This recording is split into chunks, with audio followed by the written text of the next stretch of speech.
Morning കേരളത്തിൽ നമ്മൾ ഇന്ന് ഇപ്പോൾ പെയ്യുന്ന ഒരു കാര്യമായ മഴ അത് സംസ്ഥാനമാകെയുണ്ട്. അതിൽ തന്നെ ഒരു കനത്ത മഴയുടെ അന്തരീക്ഷം വടക്കൻ കേരളത്തിലാണ്. അതുകൊണ്ട് തന്നെ വ്യാപക നാശനഷ്ടങ്ങളുണ്ട്.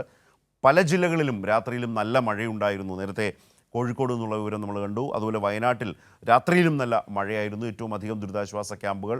അതുപോലെ ഓരോ ജില്ലയുടെയും വിശദാംശങ്ങൾ നേരത്തെ സച്ചിൻ പാലക്കാട് നിന്ന് സംസാരിച്ചു.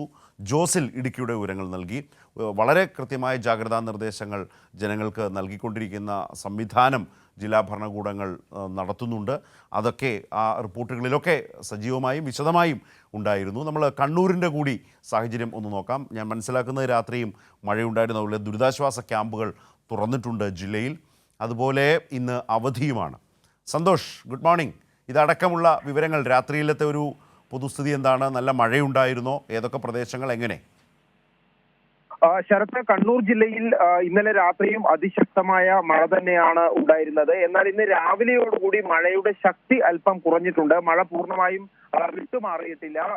ജില്ലയിൽ പരക്കെ മഴ പെയ്യുന്ന സാഹചര്യത്തിന് നേരിയ കുറവുണ്ടായിട്ടുണ്ട് എന്ന് മാത്രമേ ഉള്ളൂ. എങ്കിലും കണ്ണൂർ ജില്ലയിലെ മലയോര മേഖലയിൽ അതിശക്തമായ മഴ തന്നെ തുടരുകയാണ്. അതോടൊപ്പം തന്നെ ഈ കണ്ണൂർ ജില്ലയുമായി അതിർത്തി പങ്കിടുന്ന കർണാടക വനമേഖലയിലും ശക്തമായ രീതിയിലുള്ള മഴ പെയ്യുന്നുണ്ട്. അങ്ങനെ അതുകൊണ്ട് തന്നെ ഈ മലയോര മേഖലയിലെ പുഴകളിലെല്ലാം തന്നെ ജലനിരപ്പ് ഉയർന്നു നിൽക്കുകയാണ്. താഴ്ന്ന പ്രദേശങ്ങളിൽ വെള്ളപ്പൊക്കത്തിനുള്ള സാധ്യതയുണ്ട്. അതോടൊപ്പം തന്നെ കണ്ണൂർ നഗരത്തിനോട് ചേർന്ന് കിടക്കുന്ന കക്കാട് പുഴ കരകവിഞ്ഞ് ഒഴുകുന്ന സാഹചര്യമുണ്ട്. താഴെച്ചുവ ഇളയാവൂർ മേഖലയിലും വെള്ളക്കെട്ട് രൂപപ്പെട്ട് വീടുകളിൽ വെള്ളം കയറിയ സാഹചര്യമുണ്ട്. മട്ടന്നൂരിൽ കീഴല്ലൂർ മേഖലയിലാണ് പഴശ്ശി ഡാമിന്റെ പ്രദേശങ്ങളിലും അതുമായി ബന്ധപ്പെട്ട ചെക്ക് ഡാം പ്രദേശങ്ങളിലും വീടുകളിൽ വെള്ളം കയറിയ സാഹചര്യമാണ് ഉള്ളത്. 4 ദുരിതാശ്വാസ ക്യാമ്പുകൾ കണ്ണൂർ ജില്ലയിൽ തുറന്നിട്ടുണ്ട്. തലശ്ശേരി താലൂക്കിൽ 2 ദുരിതാശ്വാസ ക്യാമ്പുകളും കണ്ണൂർ താലൂക്കിൽ 2 ദുരിതാശ്വാസ ക്യാമ്പുകളുമാണ് തുറന്നിട്ടുള്ളത്. 25 പേരെയാണ് ഈ ദുരിതാശ്വാസ ക്യാമ്പുകളിലേക്ക് മാറ്റി പാർപ്പിച്ചിട്ടുണ്ട്. മാത്രമല്ല, ഈ പല സ്ഥലങ്ങളിലും വീടുകളിൽ വെള്ളം കയറിയ സ്ഥലങ്ങളിൽ നിന്നും അവിടെയുള്ള കുടുംബാംഗങ്ങളെ, വീട്ടുകാരെ ബന്ധു വീടുകളിലേക്കാണ് മാറ്റി പാർപ്പിച്ചിട്ടുള്ളത്. മറ്റൊരു പ്രധാനപ്പെട്ട കാര്യം, കണ്ണൂർ ജില്ലയിലെ ഈ മലയോര പ്രദേശങ്ങൾ, ഇരിട്ടി താലൂക്കിൽപ്പെട്ട പല പ്രദേശങ്ങളും ഉരുൾപൊട്ടൽ സാധ്യതയുള്ള പ്രദേശങ്ങളാണ്. അവിടെ അതീവ ജാഗ്രത തന്നെയാണ് തുടരുന്നത്. അത്തരത്തിലുള്ള സാധ്യതയുള്ള കുടുംബങ്ങളെ അവിടെ നിന്നും ഇതിനോടകം തന്നെ സുരക്ഷിത സ്ഥാനങ്ങളിലേക്ക് മാറ്റി പാർപ്പിച്ചിട്ടുണ്ട്.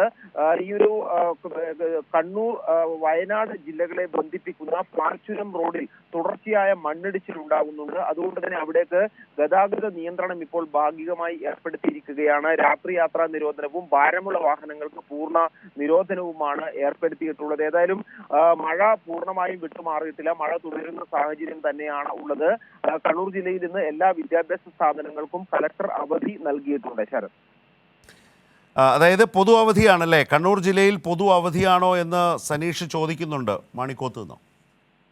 തീർച്ചയായും പ്രൊഫഷണൽ കോളേജുകളും അതോടൊപ്പം തന്നെ അംഗനവാടികൾ മുതൽ പ്രൊഫഷണൽ കോളേജുകൾ വരെയുള്ള എല്ലാ വിദ്യാഭ്യാസ സ്ഥാപനങ്ങൾക്കും ജില്ലാ കളക്ടർ അവധി പ്രഖ്യാപിച്ചിട്ടുണ്ട്. കഴിഞ്ഞ ദിവസങ്ങളിലായി 2-3 ദിവസങ്ങളിലായി തുടർച്ചയായി കണ്ണൂർ ജില്ലയിൽ വിദ്യാഭ്യാസ സ്ഥാപനങ്ങൾക്ക് അവധിയുണ്ട്. കാരണം മഴ തുടർച്ചയായി പെയ്യുന്ന സാഹചര്യം തന്നെയാണ് ഉള്ളത്. ശരി.